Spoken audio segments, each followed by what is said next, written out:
પરમાત્માનું પુંડરીક ગિરિએ આગમન અને મયુરદેવનો પૂર્વભાવ। આ સમયે સ્વામીએ જ્ઞાનથી શ્રી આદિનાથ પ્રભુએ પવિત્ર કરેલા પુંડરીક ગિરિને જાણી તે તરફ વિહાર કર્યો અને શત્રુંજય ગિરિ પાસે આવ્યા। ત્યાં પ્રભુ ધ્યાનમાં રહ્યા। તેવામાં પોતાના પીંછાના કલાપથી ભગવાન ઉપર ભક્તિથી છત્ર કરતો કોઈ એક મોર બીજા મયુરોથી પરિવરેલો ત્યાં આવ્યો। ત્યાં દેવોને જોયા છતાં ભય પામ્યા વિના ત્યાં જ રહ્યો।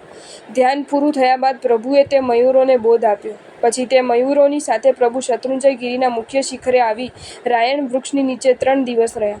પ્રાતઃકાલે પેલા વૃદ્ધ મયુરનું મરણ નજીક આવેલું જાણી પ્રભુએ તેને સંલેખણા કરાવી। પછી ત્યાંથી પ્રભુ દક્ષિણ પશ્ચિમ દિશાના માર્ગે ઉતરી સુભદ્રા નામના શિખર પર રહ્યા। તે સમયે દેવોએ સંવત્સર રચ્યું અને પ્રભુ સિંહાસન ઉપર બિરાજમાન થયા। આ બાજુ પેલો વૃદ્ધ મયુર ચારે આહારનો ત્યાગ કરી સદધ્યાન વડે પોતાનું આયુષ્ય પૂર્ણ કરીને ચોથા દેવલોકમાં ગયો। પોતાને સ્વર્ગ પ્રાપ્તિનું કારણ તીર્થ છે એવું અવધિ જ્ઞાનથી જાણી શ્રી અજિતનાથ ભગવંતના તથા તે તીર્થના દર્શન કરવા ત્યાં આવ્યો। તેને મયુરદેવ આવો એમ પ્રભુએ બોલાવ્યા એટલે દેદીપ્યમાન કાંતિવાળો તે દેવ પ્રભુની સામે બેઠો।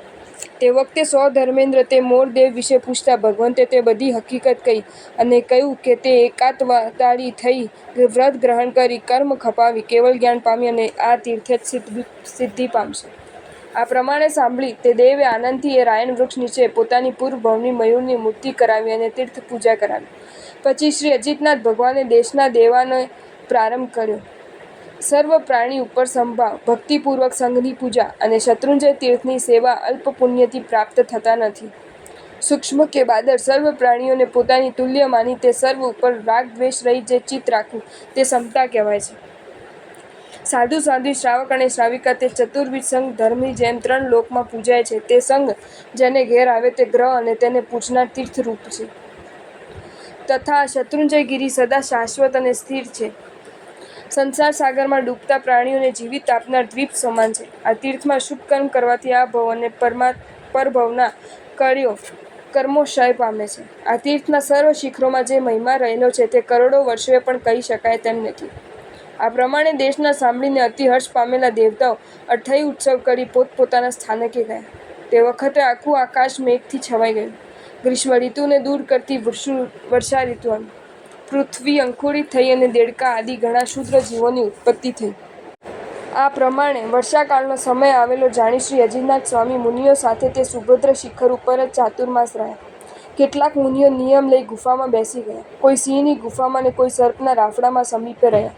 દેવેન્દ્રોએ ત્યાં સ્વામી માટે ઊંચો મંડપ રચ્યો। ત્યાં પ્રભુએ ધ્યાન ધરી ચાતુર્માસ નિર્ગમન કર્યું। ત્યાં રહેલા પ્રાણીઓમાંથી કેટલાક નિત્ય જીન સેવાથી સંકિત પામ્યા, કેટલાક ભદ્રક સ્વભાવી થયા અને કેટલાકે હિંસા છોડી દીધી। પછી વર્ષા ઋતુ પૂરી થઈ અને શરદ ઋતુ આવી।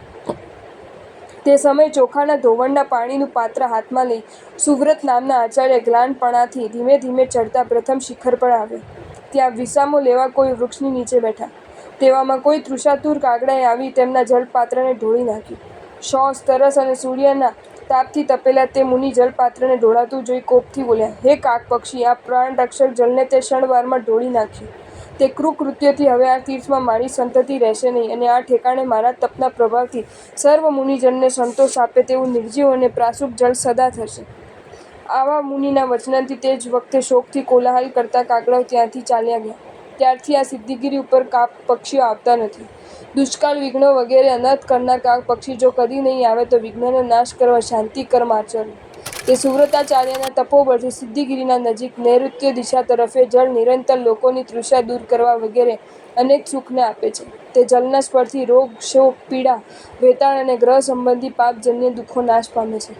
પછી ભગવાન અજિતનાથ સ્વામીએ મુખ્ય શિખર ઉપર ચડીને તે ક્ષેત્રના મહાત્મ્યથી મુક્તિ પામવા ઈચ્છતા કેટલાક મુનિઓને ઉપદેશ આપ્યો। હે મુનિવરો, તમે અહીં જ રહો। પુંડરીક ધનધરની જેમ શુભ ભાવથી કર્મોનો નાશ થવાથી તમને અહીં જ કેવલ જ્ઞાન અને મુક્તિ થશે। આ પ્રમાણે તે મુનિઓને કહી અજિતનાથ સ્વામીએ વિહાર કર્યો। પછી તે મુનિઓ કેવલ જ્ઞાન પામીને અવ્યય પદ પામ્યા। જો તમને આ વિડીયો ગમ્યો હોય તો આ વિડીયોને લાઈક કરો અને મારી ચેનલ જૈન ફેક્ટ્સ એન્ડ સ્ટોરીઝને સબસ્ક્રાઈબ કરો। ધન્યવાદ।